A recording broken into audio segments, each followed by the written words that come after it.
직접 대면에서 뵙지는 못하지만 이렇게 줌을 통해서 여러분들을 뵙게 돼서 너무 감사하고 행복하고 영광입니다.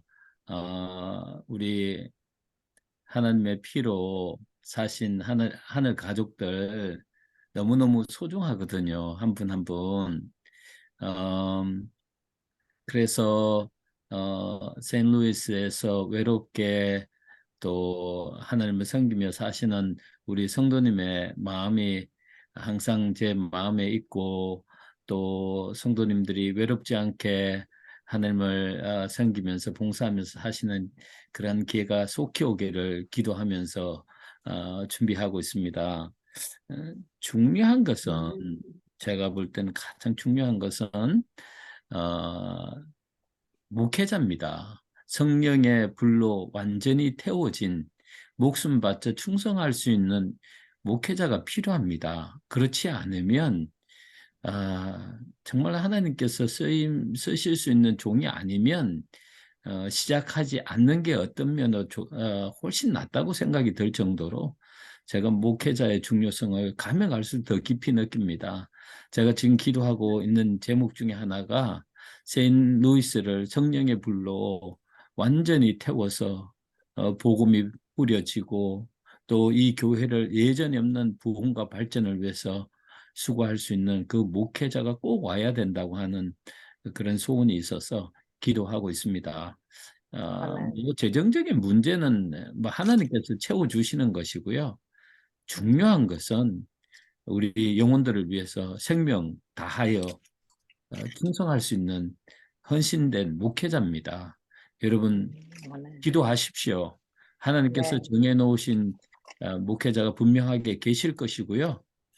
음, 만약에 여러분들이 준비되면 분명하게 보내주실 거라고 확신합니다.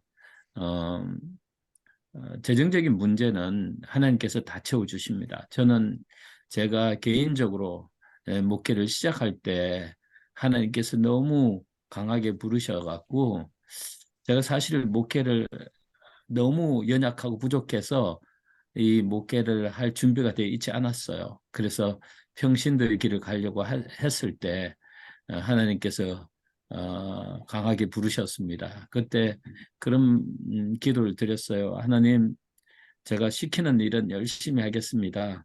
그 대신에 교회의 부흥 문제와 또 제가 살아갈 때 필요한 모든 것들 다 하나님께서 책임져 주십시오. 저는 하나님께서 시키는 심부름 열심히 하겠습니다 하고 목회 길로 들어왔어요. 그 이후로 하나님께서 한순간도 저를 떠나지 않으시고 도와주시는 도움의 손길과 또 풍성한 사랑으로 채워주셔서 늘 담대하게 말씀할 수 있는 용기와 힘도 주셨고요. 어려운 문제를 현장에서 직접 해결해 주시며 진두지휘하시는 하나님의 모습을 볼 수 있었습니다. 그래서 세인루이스 교회도 하나님 잊지 않고 계실 거라고 확신해요. 정말 아멘. 정말 우리 성도님들이 하나님의 목숨보다 더 소중하게 여기시는 게 하나님이세요. 그렇게 아끼고 사랑하시거든요. 여러분들을 잊지 않고 계실 것이고, 우리가 만약에 준비되면 가장 헌신할 수 있는 목사님 보내주셔서 다시금 세인루이스 교회를 세워주실 거라고 확신합니다. 아멘. 한표장님과는 이야기 됐고요. 우리가 이제 목회자만 준비되면 그 일을 시작하려고 합니다. 요즘에는 정말 목회자 찾기가 쉽지 않아요. 다 이제 목회자의 길이 너무 힘드니까 어, 어, 사람들이 이 길로 가려고 하지 않아요. 가장 영광스러운 길이지만, 그리고 가장 보람되고 어, 영예스러운 길이지만, 이 길은 가시밭길이고 정말 어, 하나님 마음 같지 않고는 이 일을 시작할 수도 없는 거예요. 그래서 목회자를 목회자의 길을 가겠다고 지금 생각하시는 분이 없어요. 미주에서는 한 사람도 내가 목회자의 길을 가겠다고 생각하고 준비하시는 분이 없는 것 같아요. 한국에서 공부하시고 더 하시려 앤드루스에 오셔서 공부하고 계신 목회자들은 계시지만 또 그분들이 미주에 목회하기는 쉽지 않아요. 예를 들어서 풀타임 포지션일 경우에는 합회가 또 영주권 같은 문제를 해결해 줄 수 있지만 파타임 경우에는 영주권이 해결되지 않아요. 그래서 참 쉽지가 않은데 아무튼 저는 그래요. 불가능을 가능케 하시는 분은 하나님이시고 또 무에서 유를 창조하시는 분이 하나님이시기 때문에 이 모든 일을 정말 형통하게 가장 멋지게 성취시킬 수 있을 것이라고 확신합니다. 그래서 아멘. 세인루이스 교회 다시 한번 재건해서 아주 멋지게 정말 그리스도의 사랑으로 하나 돼서 헌신 봉사할 때에 예전에 없던 최고의 부흥과 또 최고의 영혼을 구원하는 기쁨들을 만끽하면서 어, 또 하나님께 충성하는 일이 곧 올 것이라고 믿습니다. 아무튼 기도해 주세요. 기도는 영혼의 호흡일 뿐만 아니라 기적이 일어나게 하는 가장 중요한 역할을 하게 하는 것입니다. 그 기도를 통해서 하나님의 역사가 꼭 이루어지도록 여러분들 최선을 다해 주시길 간절히 부탁드립니다. 예, 오늘 여러분들하고 나누고 싶은 이야기는 제가 화면 공유를 해야 되겠네요. 일단 먼저 할게요.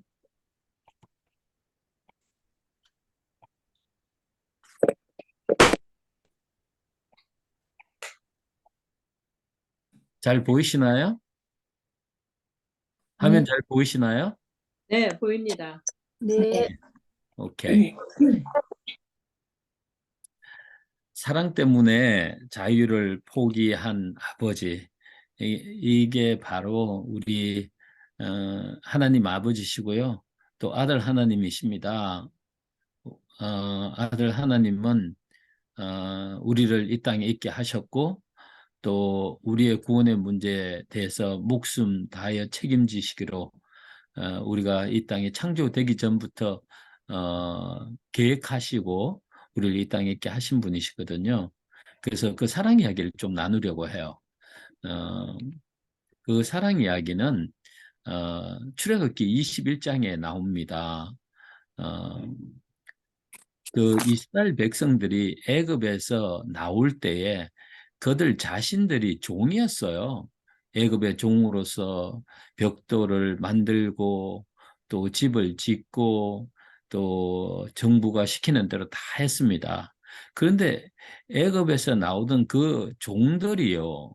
또 그 가운데 또 종이 있었어요. 그래서 하나님께서 이 종의 이야기 속에서도 질서가 필요하고 또 사랑이 필요하고 희망이 있어야 하기 때문에 하나님께서 모세를 통하여 한 법을 말씀해 주십니다. 그 법 속에 하나님의 이야기가 담겨져 있어요. 이 이야기는 얼마나 큰 감동을 주는지 몰라요. 이게 하나님의 이야기고요. 이 이야기는 실제로 그 당시에 있었던 이야기를 법으로 만들어 놓은 곳입니다. 출애굽기 21장 1절부터 6절에 있는 말씀이에요. 내가 백성 앞에 세울 율례는 이러하니라. 내가 히브리 종을 사면 그가 6년 동안 섬길 것이요 제7년에는 값없이 나가 자유할 것이요 그가 단신으로 왔으면 단신으로 나갈 것이요 장가 들었으면 그 아내도 그와 함께 나가려니와 상전이 그에게 아내를 주므로 그 아내가 자녀를 낳으면 그 아내와 그 자식들은 상전에게 속할 것이요 그는 단신으로 나갈 것이로되 4절부터 잠시 여러분들 주의를 기울여 주시기 바랍니다. 상전이 그에게 아내를 주므로 그 아내가 자녀를 낳으면 그 아내와 그 자식들은 상전에게 속할 것이요 그는 단신으로 나갈 것이로되 종이 진정으로 말하기를 내가 상전과 내 처자를 사랑하니 나가서 자유하지 않겠노라 하면 상전이 그를 데리고 재판장에게로 갈 것이요. 또 그를 문이나 문설주 앞으로 데리고 가서 그곳에다가 송곳으로 그 길을 뚫을 것이라. 그가 영영이 그 상전을 섬기리라. 이 이야기는 바로 빌립보 2장 6절에부터 8절에 있는 이야기입니다. 그는 근본 하나님의 본체시나 하나님과 동등됨을 취할 것으로 여기지 아니하시고 오히려 자기를 비어 종의 형체를 가져 사람들과 같이 되었고 사람의 모양으로 나타나셨으며 자기를 낮추시고 죽기까지 복종하셨으니 곧 십자가에 죽으심이라. 이 사랑 이야기가 어떻게 전개되는지 잠깐 보시겠습니다. 사실 노예는 태어나면서 참으로 불행하게 살아가는 사람입니다. 노예가 된다고 하는 것은 고통이고 아픔이죠. 자유가 없습니다. 주인이 시키는 대로 해야 해요. 하기 싫은 일도 해야만 합니다. 그곳에는 이유가 없죠. 노예에게 있어서 가장 큰 슬픔은 자기의 자식까지도 노예 신분을 물려줘야 한다는 것이에요. 저는 옛날에 학교 다닐 때 미국의 가곡에 대해서 많이 좋아하고 불렀는데 그 가곡 중에 한 노래가 있습니다. 켄터키 옛집이라고 하는 노래예요. 이 노래는 흑인 노예 한이 서려 있는 노래인데요. 우리가 너무 잘 알죠. 켄터키 옛집에 햇빛비치어 여름날 금둥이 시절 저 새는 긴 날을 노래 부를 때 옥수수는 벌써 익었다. 마루를 구르며 노는 어린 것 세상을 모르고 노나 어려운 시절이 닥쳐 오리니 잘 쉬어라 켄터키 옛집 잘 쉬어라 쉬어 울지 말고 쉬어 그리운 저 켄터키 옛집 위하여 머나먼 길 노래를 부르자. 이 켄터키 옛집에 보면 이 한 흑인 노예가 이제 한가롭게 집에서 살고 있어요. 그런데 본인은 노예지만 아이들은 자신이 노예인지를 몰라요. 천진난만해서 세상 모르고 막 놀지만 언젠가는 그들이 장성해지면 자신이 노예의 신분을 가졌다고 하는 사실을 알게 된다는 거예요. 그 시절이 오기 전까지는 즐겁게 시간을 보내라. 그렇게 이야기하고 있습니다. 그러면서 이 노예는 또 다른 곳으로 팔려서 가고 있는 것 같아요. 고대에는 노예가 되는 몇 가지 조건들이 있었어요. 태어나면서부터 노예 신분을 가지고 태어났기 때문에 평생을 노예로 살아야 하는 사람들이 있었습니다. 또 어떤 사람들은 가난 때문에 빚을 갚지 못해서 노예로 전향하는 경우들이 있었어요. 어떤 사람은 죄를 지음으로 그 벌금을 물지 못해서 노예가 되는 경우도 있었고요. 전쟁 포로들은 대부분이 다 노예였습니다. 노예는 사실 그 노예를 소유하고 있는 주인의 재산과도 같았습니다. 자유라는 것은 존재하지 않았고요. 인격은 전혀 없었습니다. 그래서 노예를 고를 때도요. 건강한 노예를 골랐어요. 일을 많이 시킬 수 있는 노예들. 그런 노예들은 값이 더 많이 나갔어요. 그래서 평생을 노예로 살아야 했습니다. 어떤 노예들은 성적 놀이개로 그리고 정말 가장 인간이 하기 싫은 일들을 하면서 살아가야 되는데 그것보다도 더 힘든 것은 자유가 없다는 거예요. 사람은 자유가 없을 때에는 짐승처럼 살 수밖에 없는 것입니다. 구조와 선지자에 보면 이런 이야기를 했어요. 고대에는 죄수들이 때때로 법관들에 의해 노예로 팔렸다. 어떤 경우에서는 채무자가 채권자에 의해서 노예로 팔려갔다. 때로는 빈곤으로 인하여 사람들이 자신이나 자녀들을 노예로 팔 때도 있었다. 여러분 생각 한번 해보십시오. 너무 우리가 가난해갖고 내 자식을 노예로 팔 수밖에 없다고 하는 그런 처지가 되었다고 생각해 보십시오. 얼마나 힘들겠어요. 오늘 이 설교를 들으면서 나도 노예가 될 수 있다고 하는 가능성을 가지고 만약 내가 노예였다면 어떠했을까라고 하는 그 심정을 가지고 설교를 들으시면 참 좋겠다고 생각이 들어요. 예. 노예는요, 법적으로 개인 재산을 뜻하고 양도 매매가 가능했습니다. 생명 있는 도구, 말할 줄 아는 도구로 여겨졌는데요. 사실 짐승과 같은 존재였죠. 어, 그래서 생명도 빼앗을 수 있었습니다. 생사 여탈권이 전부 주인에게 있었어요.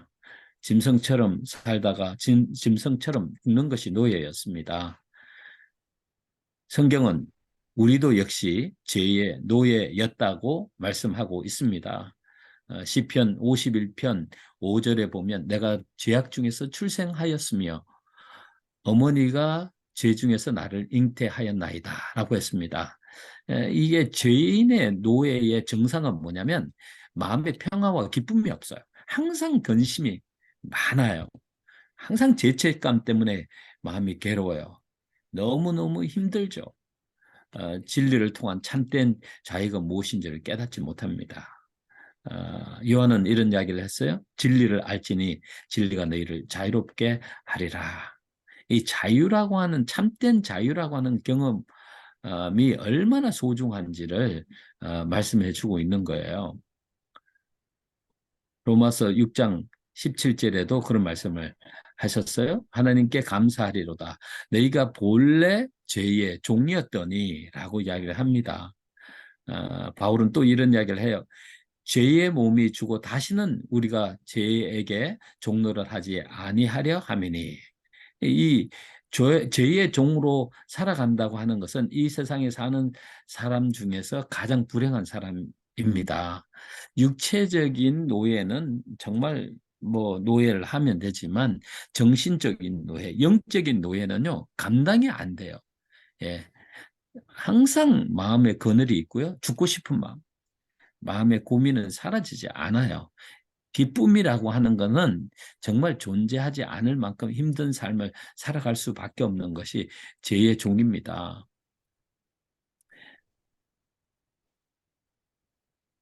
그런데 하나님께서요, 노예들에게도 희망을 가질 수 있는 그런 법을 만들라고 말씀하셨어요. 만일 내 형제인 히브리 남자와 히브리 여자가 내게 팔려와 너를 6년 동안 섬겼으면 일곱째 해에 너는 내게서 그를 자유롭게 하여 가게 할지니라. 이 이야기는요, 죄의 노예로 살아가는 우리에게도 희년이라고 하는 시간이 올 텐데 그때는 완전한 자유를 경험하게 될 것이다 라고 하는 이야기를 하는데, 그 희년이라고 하는 것은 뭐냐면 하나님과의 만남, 진정한 만남을 통해서 내가 너의 죄를 대신해서 죄값을 치렀다고 하는 사실을 알려주는 시간이에요. 그래서 그 이후로 참된 자유를 경험하도록 하신 그 이야기가 이 속에 담긴 것입니다. 그러면서 주인에게 이야기합니다. 그들이 나갈 때 빈손으로 보내지 말고 네가 그를 통해서 많은 육적인 복을 받았으니까 그 복을 그에게도 나눠주라. 그러면 너는 복을 더 많이 받게 될 것이다 라고 말씀하시죠. 아까 전에 출애굽기 이야기는 한 젊은 노예에 대한 실제적인 이야기입니다. 이 한 젊은 노예가 있었는데 이 노예는 다른 노예들과 전혀 달랐어요. 언제나 성실했고 정직했고 주인이 없어도 열심히 일했습니다. 그 주인이 그 모습을 본 거예요. 그를 측은히 여기고 그에 대한 동정과 사랑을 가지게 됩니다. 그러다가 시간이 지나면서 이 노예가 결혼할 연령이 됐어요. 그래서 주인이 말합니다. 자네만 원한다면 내 집에 있는 동안 가정을 이루도록 허락하겠네 라고 이야기합니다. 그래서 이 젊은이는 주인의 제안에 정말 눈물 겹도록 고마웠죠.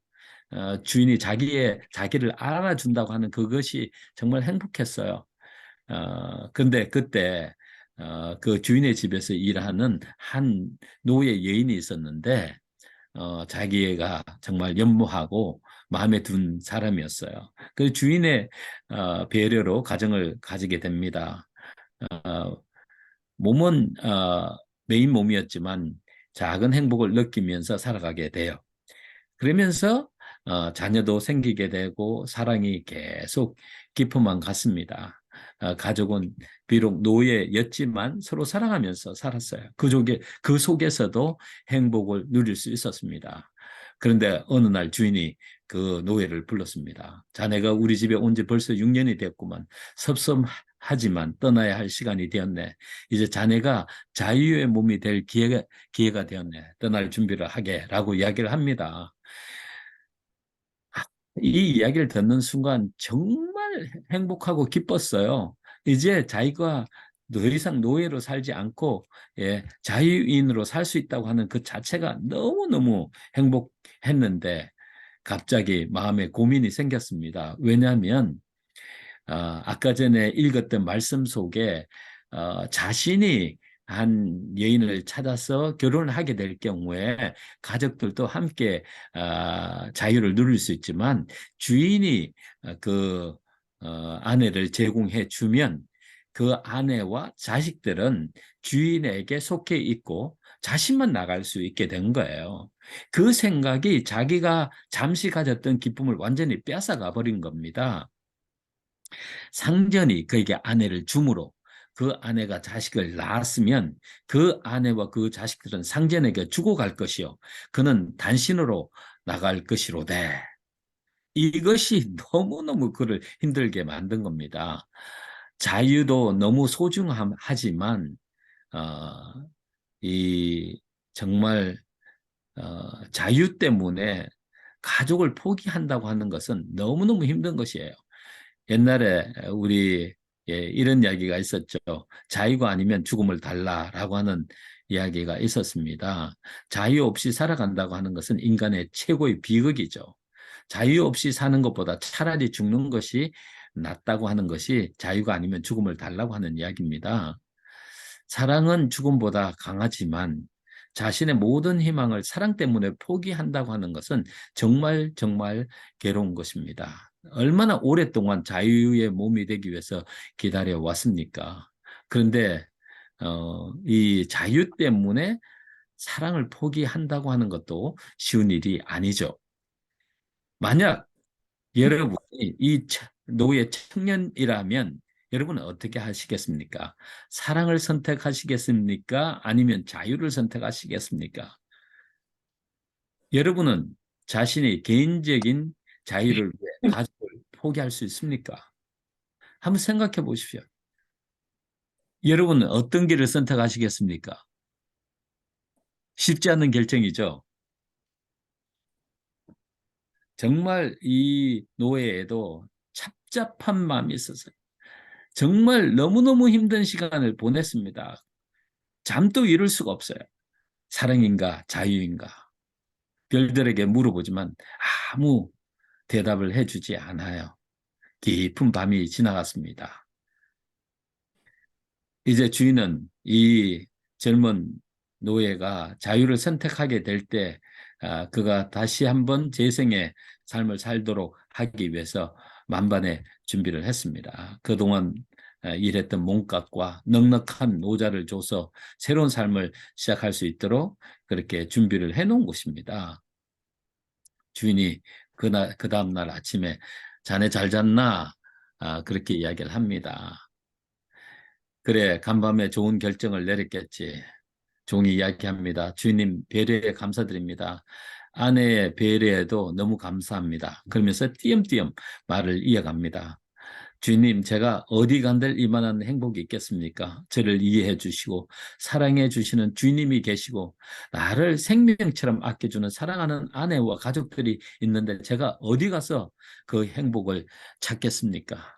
저는 주인님을 섬기며 나의 사랑하는 가족들과 함께 이곳에서 오래오래 같이 살겠습니다. 그때 주인이 이야기합니다. 아니다.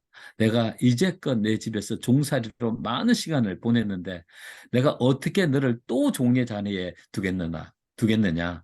가라. 자유롭게 살아라. 이 돈이면 내가 가서 좋게 독립하고 자립하여 잘 살 수 있을 것이다.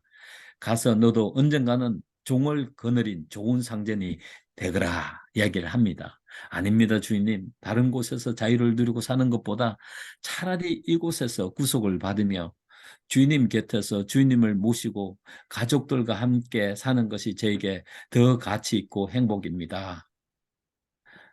주인도 눈물을 흘리면서 그 종을 끌어안습니다. 그런데요, 이 결정에는 중요한 일을 또 해야 합니다. 송곳으로 길을 뚫는 예식을 해야 되죠. 그것을 통해서 영영이 노예가 되는 것입니다. 종이 진정으로 말하기를 내가 상전과 내 처자를 사랑하니 나가서 자유하지 않겠노라 하면 상전이 그를 데리고 재판장에게로 갈 것이요. 또 그를 문이나 문설주 앞에서 데리고 가서 송곳으로 그 길을 뚫을 것이라. 그가 영영이 그 상전을 섬기리라. 예, 송곳으로 길을 뚫는 예식을 할 수밖에 없습니다. 이 예식에는요, 그 가족들도 함께 있는 겁니다. 그 아내와 자식들이 그 예식에 참여하면서 아빠가 자기들을 위해서 자유를 포기하고 영원히 종이 되겠다고 하는 그 엄청난 사랑 때문에 눈물을 줄줄 흘리면서 눈물을 훔치면서 그 광경을 지켜보고 있습니다. 대제사장이 종의 머리를 깎고요. 길을 문설주에 갖다 댑니다. 조금 아플지 모르네. 송곳으로 길을 뚫습니다. 통증, 붉은 피, 언약의 피가 흐릅니다. 이 언약의 피는 사랑 때문에 자유를 포기하는 영원한 언약이 되는 것이죠. 그것이 바로 이 젊은 노예의 선택이었습니다. 이것이 사랑 때문에 우리를 포기할 수 없는 하나님 아버지의 이야기입니다. 사랑의 굴레라고 하는 시가 있어요. 사랑의 멍에를 매겠어요. 피 철철 흘리며 기 뚫린 노예가 될지라도 당신을 죽어도 사랑하는 사랑의 노예가 되겠어요. 당신을 사랑하는 것 나의 운명 천년 만년 당신 곁에 살 수만 있다면 세상을 달아맨다 해도 끊어지지 않는 그 두껍고 긴 운명의 사슬로 당신과 나를 꽁꽁 묶어 두겠어요. 더 이상 나를 떠나라 하지 마세요. 당신과 나는 운명의 실타리로 얽힌 사람입니다. 세월만큼 긴 사랑이 당신과 나를 묶어두고 있어요. 나를 더 이상 어리석다 마세요. 사랑 없는 자유보다 사랑의 속박을 선택하겠어요. 내 속에 당신이 있고 당신 속에 내가 머물 수 있다면 그곳이 나의 천국이니까요. 사랑의 멍에를 매겠어요. 깃뚫린 아픈 노예로 살겠어요. 아픈 사랑의 노래를 부르며 살겠어요. 당신을 사랑하니까. 당신을 사랑하니까. 이게 우리 하늘 아버지의 이야기입니다. 저는 어릴 때에 정말 아버지가 신앙을 하지 않으신 분이었어요. 공무원 생활을 하시면서 전매청 서장까지 하셨어요. 많은 돈을 만지시고 세상의 사람들처럼 살아가시는 아버지의 모습을 보았습니다. 근데 저희 아버지는 한 번도 저를 사랑해 준 그런 기억을 남기지 않고 제가 어렸을 때 돌아가셨습니다. 그런데 돌아가시기 전에 재산을 다 탕진하고 또 사기를 당해서 남겨놓은 건 하나도 없었어요. 저희 가족이 7남 3녀였는데 제가 9번째입니다. 쌍둥이였어요. 그래서 그때 어머니가 제가 6살 때 아버지가 돌아가셨으니까요. 그 어렸을 때 이 자식들을 정말 공부시킬 만한 그 환경이 되지 않아서 고아원에 보내면 자식들 잘 교육시켜 줄 거라 생각하고 저희들을 고아원에 보내셨는데 제가 가장 엄마 아빠의 사랑이 필요할 때 이 고아원에서 살았어요. 그리고 나중에 이제 12살쯤 됐을 때 집으로 돌아오게 됐는데 저희 어머님이 장로교회에 다니시다가 안식일 교회로 개종하셔갖고 이제 안식일 교회에서 쭉 다니게 됐습니다. 저희 형님이 이제 예전에 아버지가 계실 때에 뭐 대학교를 다 다니시고 경북대학교 다니시고 의대 다니시고 또 둘째 형도 그때 거기에 경북대학에 다니시고 저희 누님이 이제 어머님 때문에 36 서울 위생병원 간호학교에서 공부하시고 그래서 제가 돌아올 때는 형님과 누님이 이제 그 서울 삼육병원에서 이제 갓 일하게 되시면서 가정으로 돌아올 수 있게 됐어요. 형님과 누님의 도움으로 집에 돌아와서 공부할 수 있는 기회가 됐는데 제가 신앙하면서 가장 큰 고민이 바로 제가 제2의 노예라고 하는 사실 때문에 너무너무 힘들었어요. 항상 죄책감이 사로잡혀 있었고 또 성경은 하나님의 사랑을 아버지의 사랑으로 표현하고 있는데 제가 아버지에게 사랑을 받아본 적이 없어요. 그래서 이 사랑에 대한 이야기를 들으면서 고민 많이 했어요. 그건 머리로는 이해하게 되는데 가슴에 와닿지가 않는 거예요. 그러니까 죄책감이 항상 있어서 그늘지고 또 죄를 안 짓고 뭐 선한 일 많이 하고 교회 일 헌신 봉사 많이 하면 이 죄책감이 사라질 줄 알았는데 아무리 해도 이 죄책감, 죄의 노예로서의 그 해방감, 참된 자유 이런 걸 누리지 못했어요. 그래서 제가 결혼할 때 자녀 안 낳기로 결심하고 했는데 제 집사람 때문에 자녀를 하나 낳게 되고 그 아이를 통해서 하나님이 나를 얼마나 사랑하신지를 깨닫게 됐어요.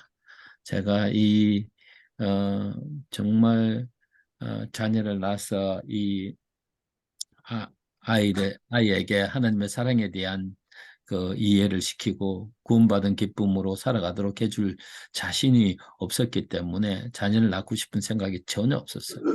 그러나 이 아이를 낳고 난 다음에 이 아이가 내 피라고 하는 사실 때문에 이 아이의 그 소중함 때문에 정말 내 삶의 방향이 달라지고 삶의 의미가 달라졌어요. 제가 우리 아이가 6개월쯤 됐을 때에 제가 집에서 아이를 보고 있는데 집에 아무도 없었어요. 근데 잘 놀다가 막 아이가 뭐 얼굴이 벌개지면서 열이 나기 시작하는 거예요. 그러면서 괴로워서 막 우는 거예요. 그래서 그 아이를 데리고 왔다 갔다 하면서 아이의 그 울음을 거치게 해보려고 노력했는데 안 되더라고요. 우유를 먹여보고 해도 안 돼요. 그래서 그 아이를 침대 위에 올려놓고 기도했습니다. 하나님, 이 아이의 아픔을 저를 주시고요. 이 아이 좀 낫게 해주세요. 이 아이에게 도움을 줄 수 있는 사람은 바로 아버지라고 하는 난데 내가 해줄 수 있는 건 아무것도 없습니다. 이 아이가 이 아픔 때문에 이렇게 힘들어하는데 이 아이의 아픔을 저를 주시고요. 이 아이를 좀 낫게 해주십시오. 막 기도하는 그 순간에 하나님께서 제 마음에 오셔서 말씀하시는 거예요. 그래, 네가 너 자식을 사랑하는 만큼 내가 너를 사랑한다. 그리고 네가 네 자식을 사랑하면서 네 그 아이의 그 괴로움을 볼 수 없어서 네가 정말 그 아이의 아픔을 네가 가지고 그 아이를 낫게 해주고 싶은 그 마음처럼 네가 죄로 인해서 죽을 수밖에 없어서 내 사랑하는 아들을 보내서 너 대신 죽게 하고 너를 살게 했다. 내가 너를 얼마나 사랑하는 줄 아니? 라고 하는 이야기를 제 마음에 가장 강하게 말씀해 주신데 그 이야기를 듣고 난 다음에 제 마음속에 그 통한 죄의 고통으로 인해서 힘들어했던 그것이 한순간에 사라지는 거예요. 내가 이 세상에 태어나고 싶어서 태어난 것도 아니고 내 부모를 선택한 것도 아니고 그 누군가 나를 이 땅에 있으라고 했기 때문에 존재하는 건데 그분이 바로 하나님이라고 하는 사실을 깨닫게 된 거예요.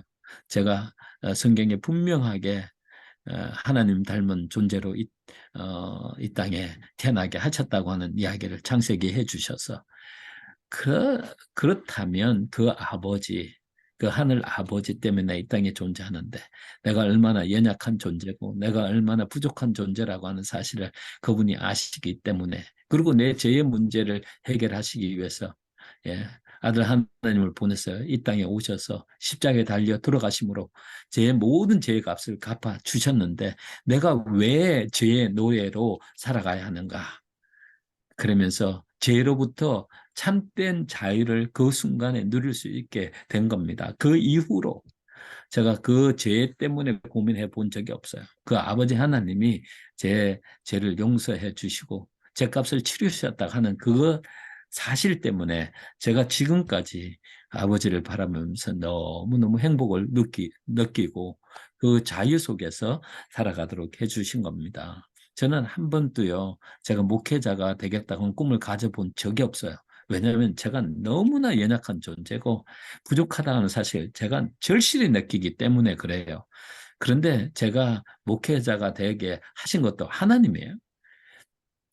왜냐하면 제가 너무 연약하고 부족한데 하나님의 사랑을 알려주시고 그 사랑 전하라고 이 길을 가도록 하신 것 같아요.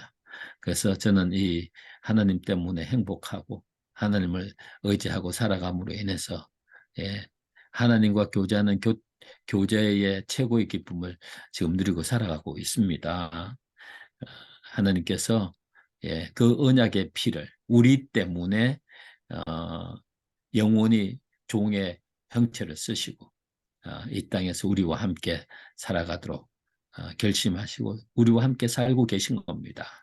그분이 성육신 하신 것, 인간의 속성을 그분이 영원토록 가지시면서 인간을 사랑하면서 살아가기로 결심하신 그 결심이 지금 우리 가운데서 이루어지고 있는 것입니다. 그는 근본 하나님 본체시나 하나님과 동등됨을 취할 것으로 여기지 아니하시고 오히려 자기를 비어 종의 형체를 가져 사람들과 같이 되었고, 그 하나님이 종의 형체를 가져서 우리와 같이 되셨대요. 사랑 때문에 종이 되신 거예요. 사랑 때문에 우리와 영원히 함께 할 수밖에 없는 인간이 되신 거예요. 사람의 모양으로 나타나셨으며 자기를 낮추시고 죽기까지 복종하셨으니 그 십자가의 죽으심이라. 만약에 이 사실을 우리가 믿고 받아들일 수 있다면, 마음으로 느낄 수 있다면 우리는 그분 안에서 참된 자유와 평화를 누릴 수 있게 되는 것입니다.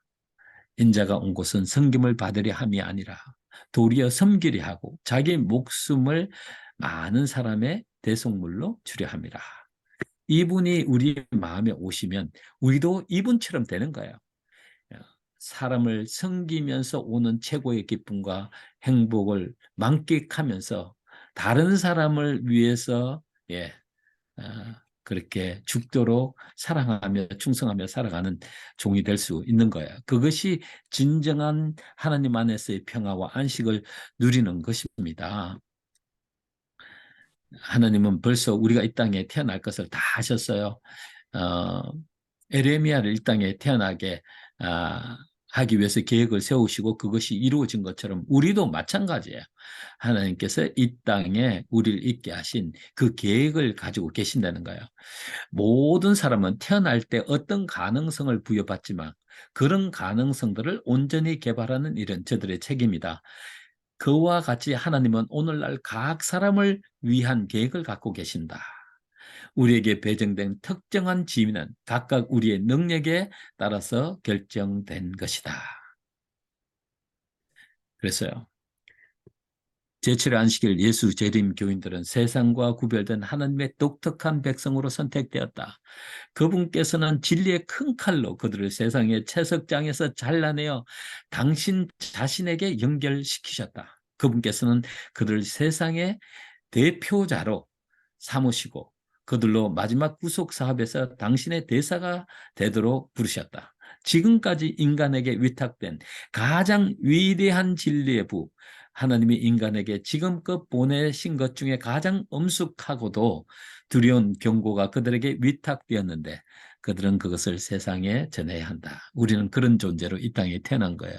제7일 안식일 예수 재림 교인이 된 것은요, 우연이 아닙니다. 하나님께서 우리를 이 땅에 있게 하시면서 마지막 새 천사의 기별을 전하고 복음 사업을 마치도록 하나님께서 계획하신 것이에요. 그래서 하늘의 대사로 우리를 부르셨습니다. 엄청난, 이건 하나님께서 이 땅에 우리를 있게 하시면서 세우신 계획들이에요. 엄청난 계획들이에요. 특별한 의미에 있어서 제7안식일 예수 재림 교인들은 이 세상에서 파수꾼과 빛의 전달자로 구별되었다. 그들은 멸망해가는 세상에 전할 마지막 경고의 기별을 위탁받았다.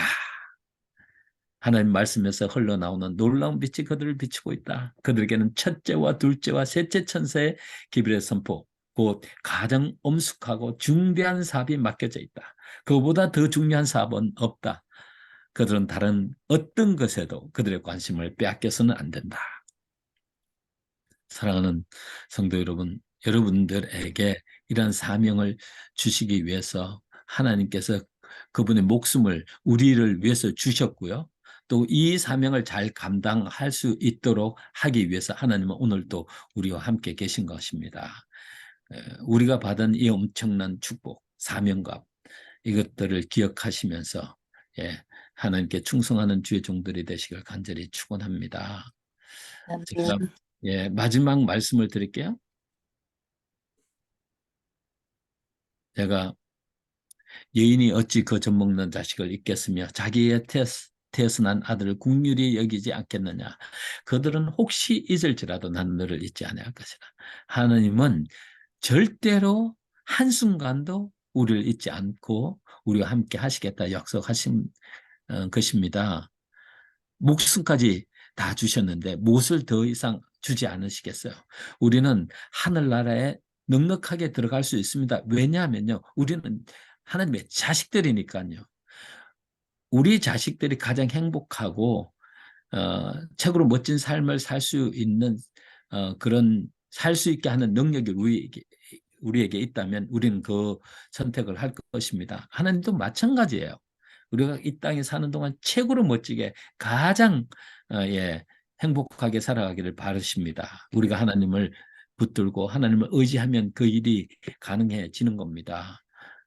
그러한 행복 속에서 살아가시길 바라고 우리의 사명감 잊지 말게 되시길 바랍니다.